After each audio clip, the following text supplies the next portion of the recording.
Bien, je vais vous traiter les trois derniers exemples. Donc l'exemple de la substitution nucléophile. Alors, je vais... Voilà. Donc on va commencer par placer les doublés non liants sur les différentes molécules. Le brome,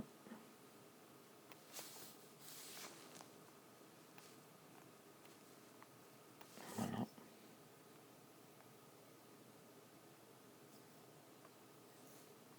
L'oxygène, 3 doublés non liants puisqu'il est négatif.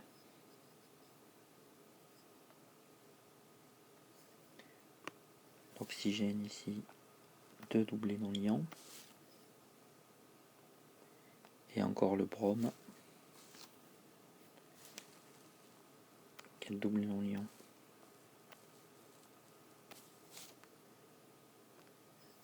Bien.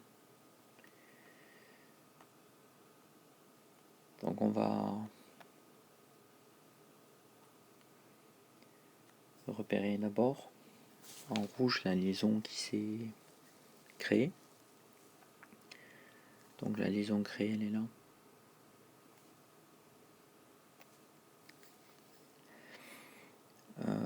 Ce doublé liant appartenait à l'oxygène sous forme de doublé non liant côté réactif.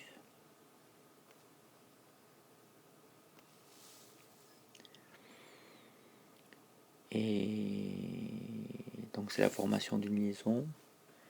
Donc ici il s'agit d'un site donneur.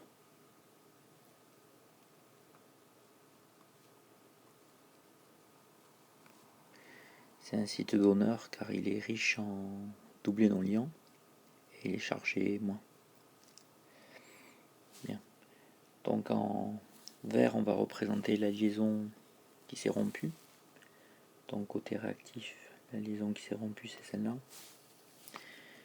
Et ce doublé liant correspond à un doublé non liant du brome côté produit. Donc on peut déjà indiquer le déplacement du doublé de la liaison qui s'est rompue. Donc le doublé va sur l'atome le plus électronégatif de la liaison. Donc a priori il part sur le brome. Et c'est pour ça qu'on a un Br- à 4 doublés non liants. Donc maintenant côté réactif, on va chercher donc le site accepteur. Bien, le site accepteur c'est ce carbone.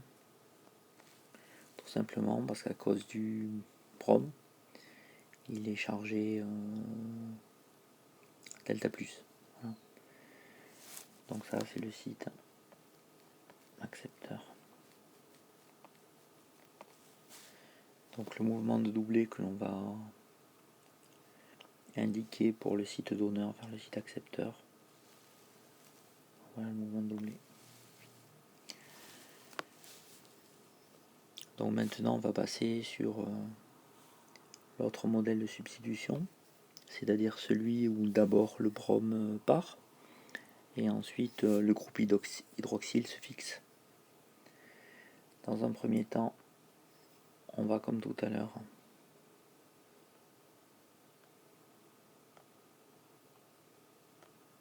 placer les doublés non liants. Alors sur le brome, on place les 3 qui manquent. Sur le brome chargé moins, on place les 4 doublés. Et sur le carbone plus, on met la lacune. Donc dans cette configuration, il n'y a pas de liaison créée. Il n'y a qu'une liaison rompue. Donc la liaison rompue, c'est celle-là. Et ce doublé liant qui est devenu non liant, on le retrouve en fait sur le brome. Donc avec des flèches, on indique le déplacement du doublé.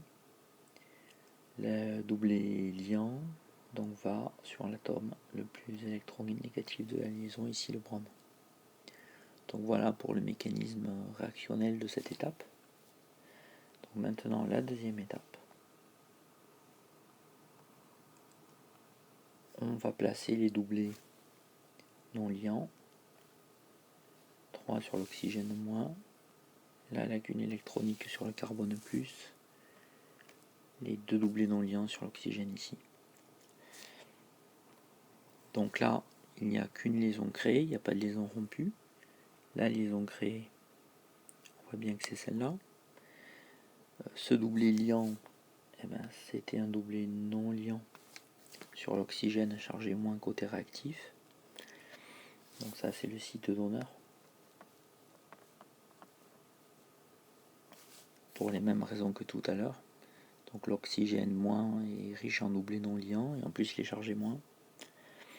Le site accepteur ici, il est assez facile à trouver. Donc on a un déplacement du doublé du site donneur vers le site accepteur pour former la liaison.